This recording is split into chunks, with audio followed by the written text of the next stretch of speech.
Meta prompting has killed the field of prompt engineering. In this video, I'm going to show you how to build a meta prompter for completely free.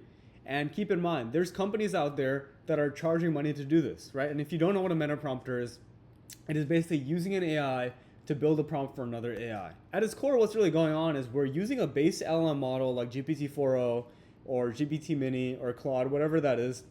We're asking it, given some kind of task, add a bunch of details so that the prompt is good. That's all that's going on in the back end. It's not like there's any fine tuning or like any kind of web vector database or any kind of wizardry. Like maybe there's a little bit of fine tuning, but at its core, we're just asking LLM to expand on a given sentence or a given task. And so you have to ask yourself, do you really want to pay extra money for this when you can have ChatGPT do the same thing with the same level of accuracy for completely free? So the prompt is very, very simple.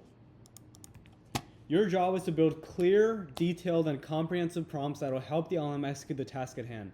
You already know this. If you don't, a good prompt is something that has a lot of detail and is very clear. It doesn't have to be concise anymore because the LLM has a much longer context length. So length doesn't matter so much as specificity. That's all we're trying to say here.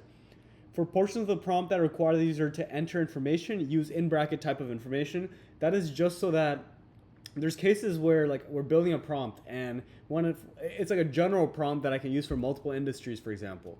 And so we need to know where we need to change the information manually before we click enter. That's why I like using brackets, right? It also kind of works out with code as well. You can also ask it to output in JSON if you're technical, but otherwise don't worry about it. Make sure the output is in plain text with no formatting. So sometimes it outputs in Markdown, which is a formatting language, to like see the different titles and like the different like italicize, all that stuff. So it's like a low level formatting language that we don't want because this is ultimately going to be another prompt, right? Like we're going to input this prompt again to get the actual output. So we don't want that thing to be in Markdown. Ensure you account for edge cases. So this is just another way of saying be very thorough, right? Like the whole arbitrage here, the whole reason why we're doing this thing is because we don't want to have to think of all the edge cases and the little scenarios and the nooks and crannies of what goes into a good prompt. So another way of saying be very thorough with whatever it is you're saying. And then await instruction for the type of prompt you're going to build. That's it. Okay, so what I want to do for this is build a cold email generator. So I'm going to say, make me something to write cold emails. Right? Cold emails, sending emails to business owners to see if they want to buy stuff from my AI agency. Talked about it in this channel. It doesn't really matter if you're not familiar with it. Let's look at this. So you're crafting a cold email to recipient's job title and company name. This is good, right? Like the whole point of the cold email depends on these two factors here. Your goal is to introduce your AI solutions. I think from the extended memory that ChatGPT has now, it knows that I sell AI solutions. That's why it has this. It may or may not have this, so you can adjust this, or it might have a bracket for you, but that's why that's there, right? Your email should be concise, engaging, and tailored. So subject line, create a compelling subject line that grabs the attention and encourages the recipient to open the email. So for me personally, I just use quick question or something really simple. I don't mess with this. So we'll take this out when we're actually generating the email.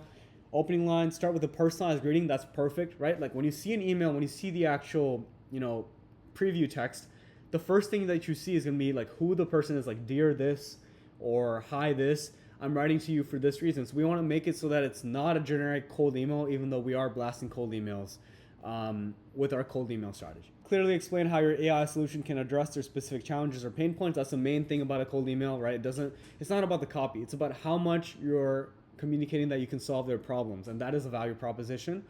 CTA, call to action, right? That's the next step. That's something that we're going to provide. So in this case, looks like it kind of messed up. It kind of just assumed it's looking forward to the opportunity to speak with you. In my case, I like to send over Loom videos or just ask for like a yes or no if you're interested before I go into the sales call or even ask for booking a meeting. To kind of give you some context here are my leads, right? I've blocked out the email because it's going to go on YouTube, but you have these people over here.